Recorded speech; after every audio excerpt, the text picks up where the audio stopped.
Good afternoon. Here's the news at 4. First, the highlight. The Lagos State Government kicks off implementation and enforcement of e-collab system in Lekki Free Trade Zone to streamline truck activities. Ogun State Government begins mass screening for diabetes and hypertension to avert non-communicable diseases. On the foreign scene, thousands of people flee new wave of mass killings in Sudan. And in sport, Real Madrid investigates a racist abuse on Barcelona's forward Lamine Yamal during El Clasico at Bernabeu. Now the details. I am Sarah Adesanya.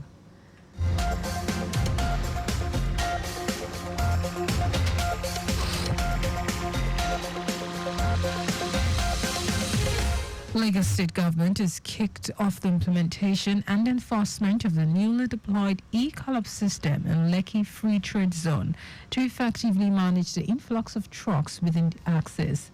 Special Advisor to the Governor on Transportation, Shala Giwa, stressed that the initiative is crucial in preventing chaotic traffic conditions and indiscriminate parking, thereby preserving the real estate value and ensuring smooth operations along the Ibeju-Lekki axis. Giwa said Lagos State Government will oversee traffic management and enforcement of the new system, saying the e-collab platform will regulate entry and exit of both wet and dry cargo trucks into the free trade zone, which in turn will enhance operational efficiency and reduce congestion. He further revealed that over the past few days, representatives from the Ministry of Transportation had actively engaged key stakeholders to discuss the deployment of the technology and ensure that all parties align with its effective use. Giwa pointed out that the initiative is a significant step towards sustainable development in the region, ensuring that the Ibeju-Lekki axis remains conducive to commerce and real estate investment.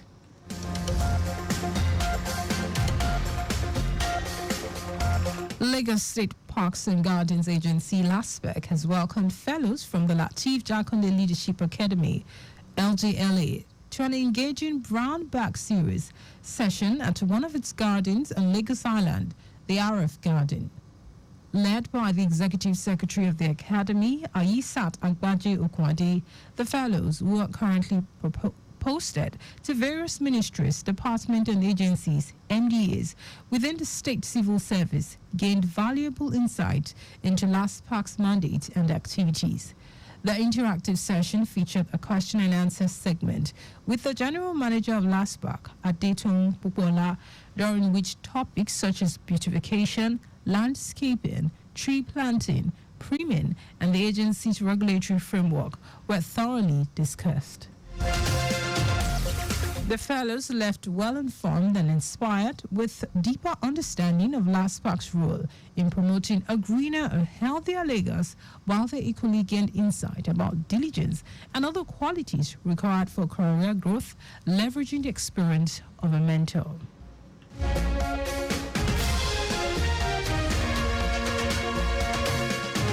Lagos State Government has assured residents, especially people living in Agege and Surulere axis of the state, that there is no cause for alarm over the air quality index of the areas reported on Tuesday by the Lagos State Environmental Protection Agency, LASEPA. LASEPA and its weekly air quality index report, released on its verified X page, ranked Agege and Surulere as the areas with the most hazardous and very unhealthy air quality in the state. In the report, Agege had a score of 103.1% hazardous signaling, suboptimal air quality for residents. Surulere came second with a 76.1%, very unhealthy, Mushin with 47.3% unhealthy, and Koshofe with 46% unhealthy. While easing the residents' fears over the report, LASEPA General Manager Tunde Ajayi stated that the weekly air quality index report was part of the agency's measures to raise public consciousness on the need for safer environmental practices to reduce emissions for healthy living. Ajay explained that the air quality index report of different areas is something that must be monitored and updated on hourly basis, stressing that the presence of poor air quality in an area at a particular time does not mean that the area cannot be measured for better and improved air quality in a few hours later, once there is an improved environmental behavior from the residents of that area. The LASEPO boss urged residents to always be conscious of what they do to the environment and abide by the regulations and sustainable environmental practices for healthy living.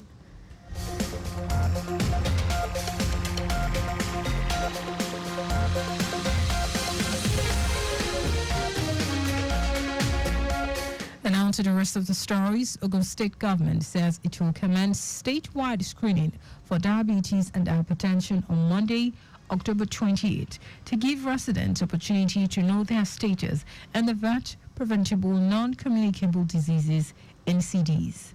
Commissioner for Health Tommy Coker stated this at the launch of Project 10 Million Know Your Number, Control Your Number in the state.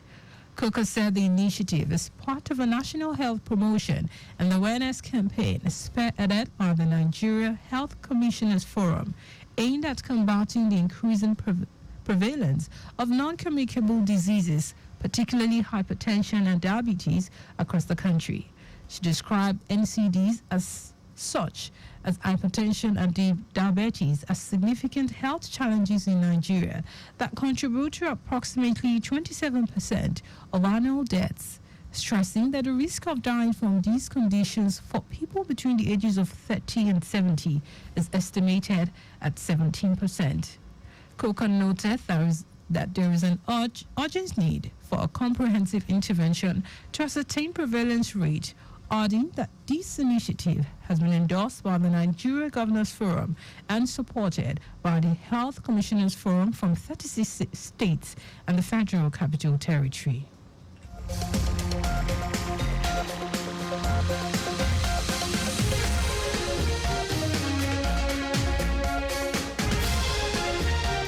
Bayelsa State Governor Doye Diri has approved 80,000 naira as the new minimum wage for the state civil servant, effective from November 1.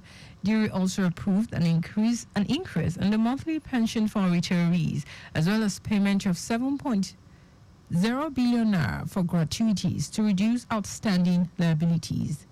Diri, who acknowledged the challenging times workers face in the state due to the rising cost of living, expressed appreciation for the understanding, patience, and commitment civil servants have shown towards the administration's policies and programs.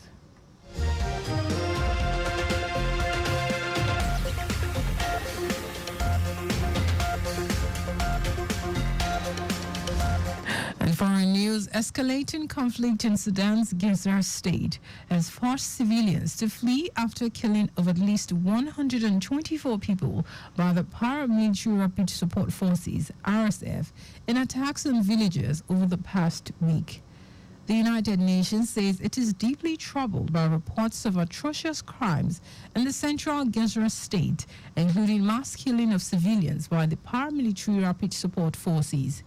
The RSF has denied targeting civilians, saying its fighters are clashing with militants armed by the military. The 18-month conflict in Sudan has killed 10,000s of people and displaced more than 11 million. The UN Resident and Humanitarian Coordinator in Sudan, Nwete Salam, said preliminary reports suggest that the RSF had carried out a major attack leading to mass killings, raping of women and girls, widespread looting of markets and homes, and burning down of farms. The conflict in Sudan broke out in April 2023 after a fallout between the commanders of RSF and the military.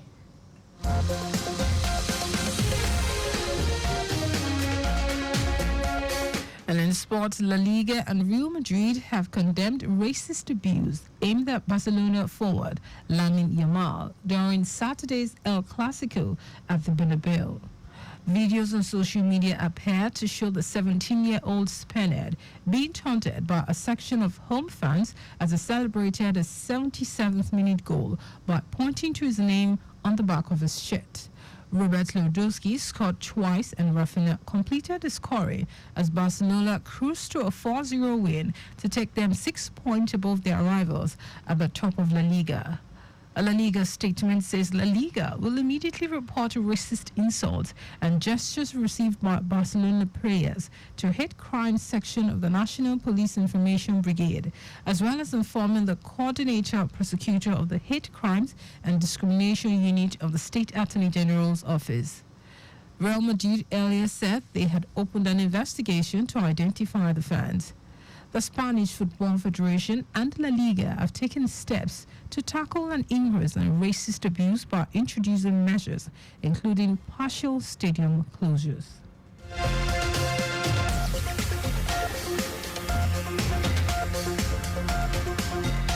Just before we go, always carry out proper and adequate checks on your vehicles before setting out. You can follow us and like all our various social media platforms: X at Traffic Radio 961, Facebook, Lagos Traffic Radio 96.1 FM, Instagram, Lagos Traffic Radio 961. Subscribe and watch our news and programs live on YouTube at Traffic Radio 961. You can also visit our website, www.trafficradio961.ng.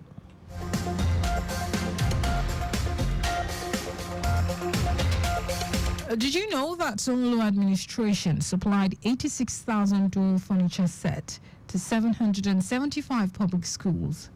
You can get more details on the Lagos State Government website. So in the news, here are the highlights of the major stories.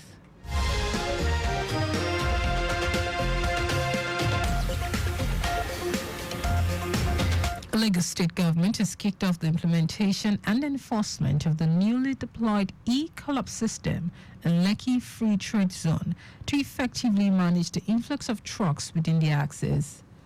Ogun State Government said it will commence statewide screening for diabetes and hypertension on Monday, October 28, to give residents opportunity to know their status and avert preventable non-communicable diseases. We also told you that escalating conflict in Sudan's Gizra state has forced civilians to flee after killings of at least 124 people by the paramilitary Rapid Support Forces, RSF, in attacks on villages over the past week. And in sport, La Liga and Real Madrid have condemned racist abuse aimed at Barcelona forward Lamine Yamal during Saturday's El Clasico at Bernabeu. For contact with the newsroom, send the message to info@trafficradio961.ng. That ends the news broadcast compiled by Adesanya Ejoyoka. I am Sarah Adesanya. Thank you for listening and God bless you.